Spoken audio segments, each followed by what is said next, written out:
Good morning, dear colleagues. I suggest that we start. We are still having minor technical problems with 4 of the languages, but it will be solved anytime soon.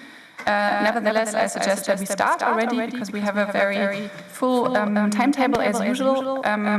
We're gonna have a very interesting exchange of views with Executive Vice President Margrethe Vestager on the 2 big digital legislative proposals by the Commission, the DSA and the DMA. I'm very happy that Margrethe Vestager is today here with us. As you recall, we had already an exchange of views with her in November, but of course then the 2 proposals were not out yet. So yeah, we are very much looking forward to this exchange of views with you. I would like to give you the floor now for like an opening statement of 10 minutes, and afterwards we have 2 rounds of questions and remarks by the members.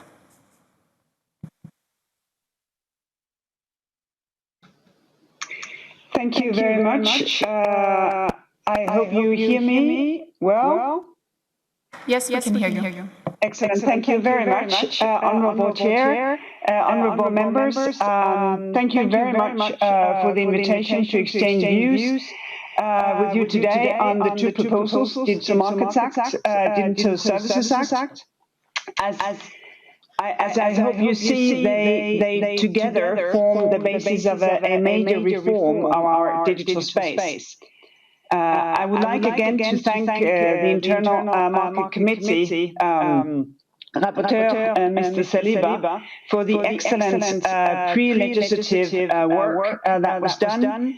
I hope that you see how that has inspired us in different parts of the proposal. The recent pandemic and the lockdown that we're all still suffering from, I think has illustrated both the benefits, but indeed also the challenges when it comes to digital services. These challenges are real. We saw that in the attempted coup at the Capitol Hill.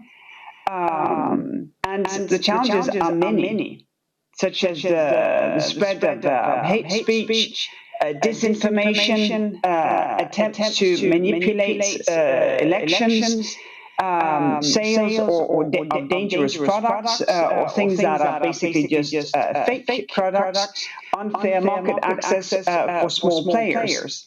So it's basically all in our society, it's our democracy, it's our economy, where we see that there are things that need to be dealt with. And to tackle all these issues, well, what we propose to you is to design a single ambitious European rulebook, Parliament and Council. Our aim is very clear. We want to create a fair, open, competitive digital space. A digital space that will ensure equal and better protection for consumers across the Union, while allowing or enabling innovative companies to scale up and grow in the single market. And that, of course, will also contribute to the recovery and the rebuild of our societies and the green and digital transition. So when we started designing these proposals, and let me start with the Digital Services Act, we would want to intervene where it is necessary and justified. So we have been trying to balance or to use a sort of balancing test all the way. And this is why we have carefully preserved what works in the e-commerce directive. First, the country of origin principle, that remains at the very heart of our internal market. The Digital Services Act, well, here we propose measures that aims at safeguarding this very important principle. Second, the conditional liability exemption for intermediary services. That has also been one of the building blocks of the digital economy. but we also seek to clarify that there is a fundamental distinction between these services when they move away from a pure sort of hosting role and become more than pure intermediaries and take upon themselves a more commercial role in the transaction. Last but not least, from the e-commerce directive, the prohibition of general monitoring, we see that as a fundamental principle when it comes to the freedom of expression in the digital space, and because of that, we would want to maintain it. On the other hand, we are correcting an important shortcoming in the current system. We propose to put in place a framework of graduated sort of due diligence applications, obligations, applying asymmetrically according to the size, the nature, and the reach of online services.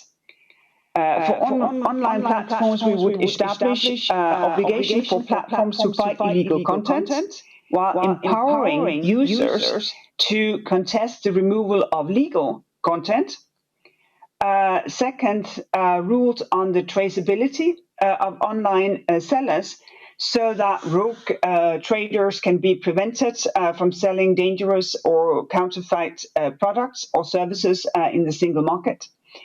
Third, transparency obligations on advertising and algorithms so that we can understand and influence how the decision of platforms actually do affect our lives and form our own opinions.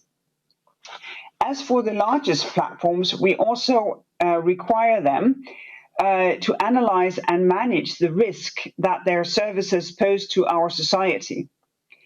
They will be also subject to annual audits, as well as scrutiny by vetted researchers. Finally, our rules will be effective and make sense, of course, only if they are properly enforced.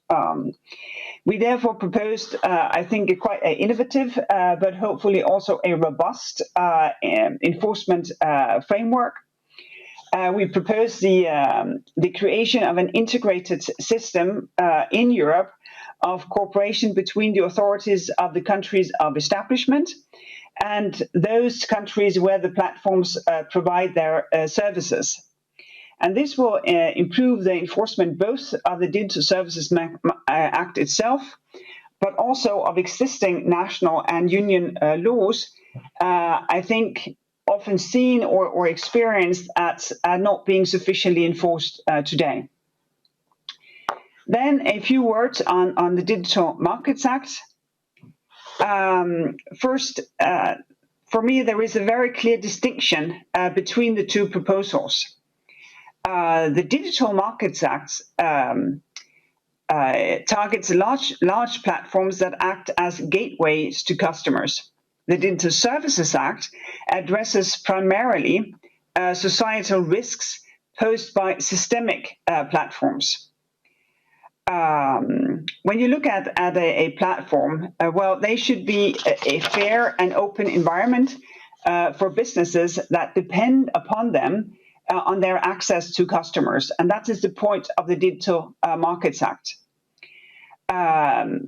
Of course, also digital platforms, they should be challenged by newcomers.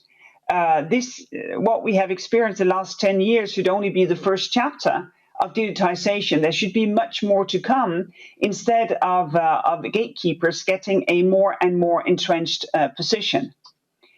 As you know, in the past, we have used our competition tools, law enforcement, to solve a number of the problems posed by digital gatekeepers. And here, of course, we have also proven their dominant position in the marketplace.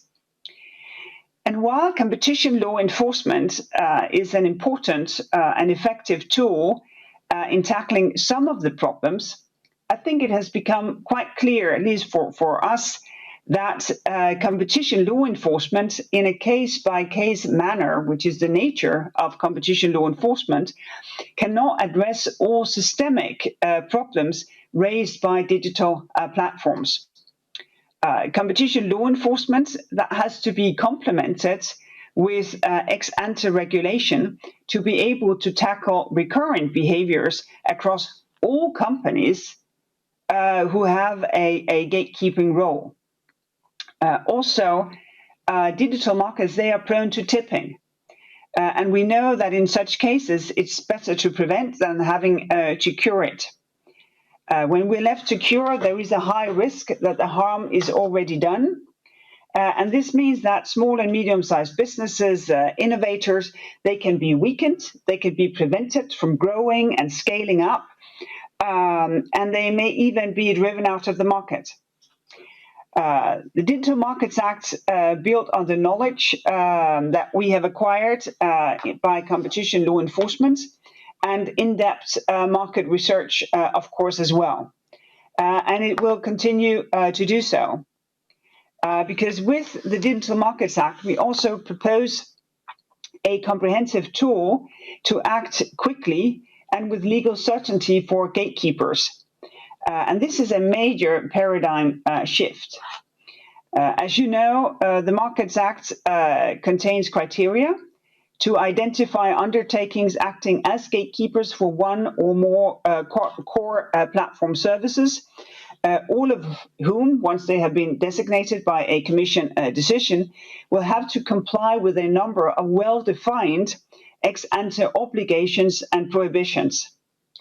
Obligations and prohibitions, they will cover many issues, like the combination of personal data, the use of data, data portability, fair access condition to core platform services or preferencing, as well as obligations to report on acquisitions and to audit user profiling practices, a very important point, I know, for the Parliament. Let me finish, though, with a common point between the two proposed regulations. We foresee a system of proportionate, progressive, but dissuasive penalties, ranging from substantial fines, 6% of annual turnover in the Digital Services Act, 10% in the Digital Markets Act, to temporary suspension of platform services, but also under the Digital Markets Act, as well as a last resort, the possibility of structural separation remedies. To conclude, I think you share my sense of urgency. What we have seen during the pandemic, I think, underlines this urgency. To use a metaphor, it's like a wake-up call with no snooze function.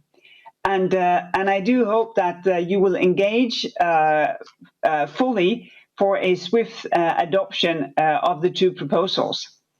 I think it's really timely, and with a swift adoption of these rules, we will offer benefits to Europeans, consumers and businesses. And of course, I see this exchange very much as a part of that process. So I've been looking very much forward to this, and I'm looking very much forward to your comments. Thank you very much. Thank you so much, Executive Vice President, for presenting again the DSA and the DMA proposals here in the committee. And thanks also for referring to the important role of our own initiative report that we had voted last year when it comes to drafting to the two proposals. So now we move to the first round of